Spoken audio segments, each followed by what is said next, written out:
नमस्कार दोस्तों, मैं वैद्यराज गौतम आचार्य दुर्गा आयुर्वेद भवन के आज के इस वीडियो में आपका स्वागत करता हूं। आज हम चर्चा करेंगे कि गाय गौमाता किस प्रकार से हमारे जीवन में उपयोगी है और विभिन्न प्रकार के जो गौ उत्पाद होते हैं वह किस प्रकार हमारे स्वास्थ्य के लिए और अपने संपूर्ण मानव जाति के लिए किस प्रकार उपयोगी हैं। देखिए, गाय का जो है हमारे सभी वैदिक शास्त्रों, सभी धर्म शास्त्रों, सभी धार्मिक कर्मकांड अनुष्ठानों में गाय का एक विशिष्ट स्थान है और वैदिक काल से ही गाय हमारे लिए पूजनीय है। कोई भी धार्मिक अनुष्ठान बिना जो है गौ माता के पूजन के या बिना गौ उत्पाद के पूर्ण नहीं हो सकता है। जो भी हवन सामग्री में हमने देखा होगा, पंडित जी हमेशा कहते हैं कि भाई पंचामृत लेकर के आइए। तो 5 जिन चीज़ें जो अमृत के समान मानी गई हैं उसमें से 3 जो चीज़ें हैं, गव्यम, क्षीरम, दधि, घृतम, माक्षिकम च शर्करा, इन 5 चीज़ों को मिला करके पंचामृत कहा गया। तो जिसमें जो पहली जो 3 चीज़ें, गव्यम, क्षीरम, दधि, घृतम, यानी कि गाय का क्षीर, उसका दूध, उसकी दही और उसका घृत यानी उसका घी, और माक्षिक यानी शहद, और शर्करा यानी कि चीनी या मीठी कोई चीज़ जिसको हम दूध में मिला करके, गौ दूध में मिला करके ये पंचामृत हम तैयार करते हैं, जिससे कि हमारा हवन का जो कार्य पूर्ण होता है। तो इस प्रकार से कोई भी हमारा शुभ कार्य जो होता है, और हमेशा हवन में आपने देखा होगा कि जो है गोदान का भी विशेष उल्लेख है। यदि कोई व्यक्ति कोई भी धार्मिक अनुष्ठान या कोई बड़ा अनुष्ठान करता है तो हमेशा गौ का दान किया जाता है, जो कि समस्त मानव के लिए कल्याणकारी होती है। और भगवान श्री कृष्ण, हम सब जानते हैं कि उनको गोपाल भी कहा जाता है। उनका सारा बचपन जो है गौ सेवा में ही बीता और उनको माखन हम सब जानते हैं कि बहुत ही प्रिय था।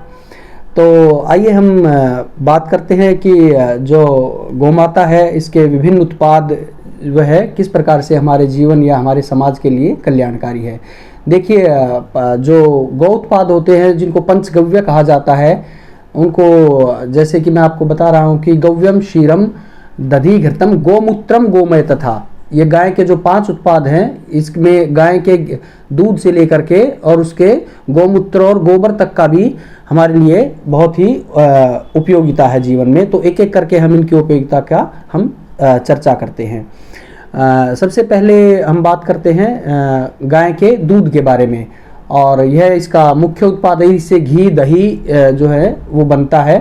तो गाय के दूध के बारे में वर्णन करते हुए हमारे विभिन्न प्रकार के आयुर्वेदिक ग्रंथों में और हमारे वैदिक जो शास्त्रों में इसका उल्लेख किया गया है। इसको जो है अमृत के समान गुणकारी माना गया है। अष्टांग हृदयकार भागवत जी ने गाय के गुणों का उल्लेख करते हुए लिखा हुआ है कि अत्तर गव्यम तु जीवनीयम रसायनम, यानी कि जो हमारा गाय का जो दूध है वह जीवनीय है, वह रसायन है, वह जीवन देने वाला होता है।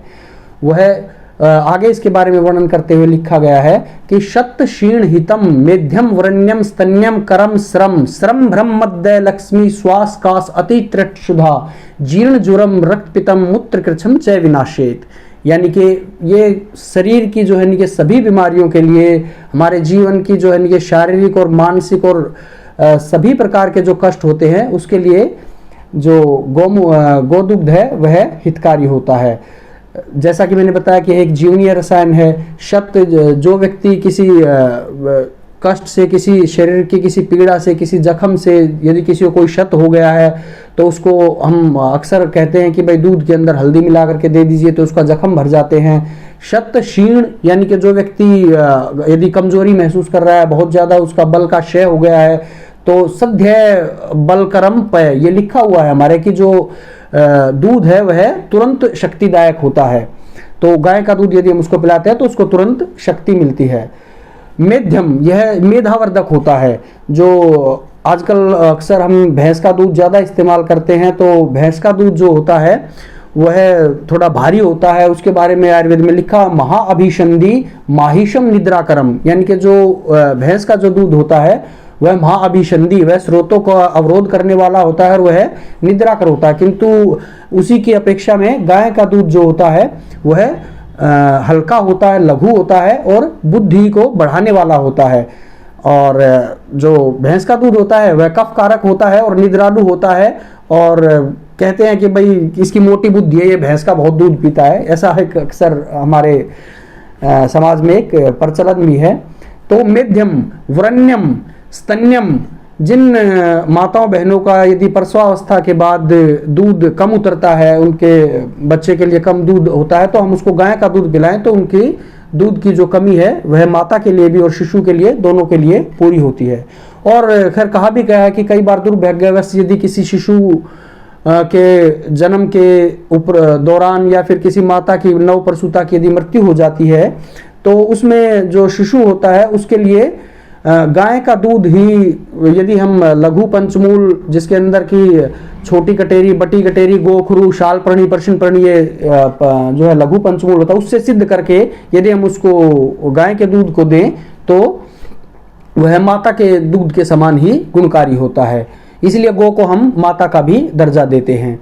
और इसके बारे में लिखा भी हुआ है, स्तन्या भावे पयश्चागम गव्यम व तद्गुणम भवेत, यानी कि यदि स्तन्य का अभाव, यदि माता के दूध का अभाव है तो उसको हम गाय का दूध या फिर बकरी, गाय का दूध उपलब्ध ना हो तो बकरी का दूध भी हम उसको दे सकते हैं। तो ये हमने कुछ गाय के दूध के बारे में इसमें हमने चर्चा की। उसी प्रकार से जो है इसके दही के बारे में, इसके घृत के बारे में, ये गौ घृत हमारा जो है अमृत के समान गुणकारी है। ये गौमूत्र है, इसका भी सेवन बहुत सारी औषधियों में किया जाता है, औषधियों के निर्माण में किया जाता है। और वैसे भी घर के अंदर हमारे आंगन में, आज भी गांव देहात में हम जो है किसी भी शुभ अवसर पर या किसी भी पर्व पर, किसी भी उत्सव के दौरान अपने आंगन को जो है गाय के गोबर से लीप करके उसको माना जाता है कि वह पूरा घर शुद्ध हो जाता है। तो उसी प्रकार से जो है ये गौमूत्र है, इसका सेवन करने से संग्रहणी, वात के रोग, जोड़ों का दर्द, ये सारी बीमारियां, पांडु, कामला, ये सब बीमारियां ठीक हो जाती हैं। इसी प्रकार से ये गौमूत्र घनवटी होती है, यदि हम इसका सेवन करें, इसके अंदर जो है हरड़ और फिर एरंड और अजमोद आदि चूर्ण को लेकर के हम गौमूत्र में इसको पीस करके इसका वटी बना लेते हैं, जो कि हमारी संग्रहणी, पांडु, कामला, एनीमिया, विभिन्न प्रकार के जोड़ों के दर्द, चाहे रूमेटॉइड आर्थराइटिस हो, इन सभी बीमारियों में यह बहुत ही, पेट के सारी कब्जियत, सभी प्रकार के उदर रोगों में यह बहुत ही रामबाण औषध है। और यदि हम अब गाय के गोबर की बात, जैसे मैं बता चुका हूँ कि आंगन को लीपने, उसके लिए हम जो है और गोबर के कंडे भी बना सकते हैं और उसका जो है विभिन्न प्रकार के भोजन सामग्री में तो इस्तेमाल हम चिरकाल से कर ही रहे हैं। और इसी प्रकार से जो है गाय के गोबर की ये हम धूप भी बना सकते हैं। इसके अंदर जो है इनके पलाश, चंदन आदि का, लकड़ी का बुरादा मिला करके यह पूरे हमारे जो है वातावरण की शुद्धि के लिए बहुत ही लाभदायी है। इस प्रकार से हम यह कर सकते हैं।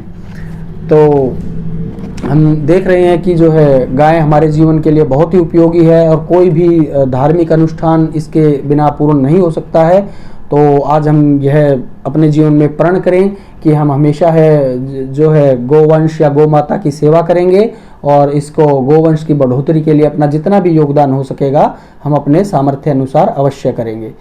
तो मेरी आपसे यही जो है विनती है कि जिस प्रकार से आज गौ माता हम देख रहे हैं, बड़ा ही कष्टकारी होता है कि रोड पर इधर उधर जो है घूमते रहते हैं, बड़ी ही जो है दयालु अवस्था में, और हृदय हमारा विदीर्ण हो जाता है यह सब देख करके। तो हम जितना भी अपना सहयोग हो सकता है उसके लिए, गौ माता के लिए और जो है गौशालाओं के लिए हम अपना जो भी समर्थन दे सकते हैं वह अवश्य करें। और यह अपने लिए नहीं, संपूर्ण मानव जाति के लिए ही हितकर होगा। बस इतना ही। जय श्री।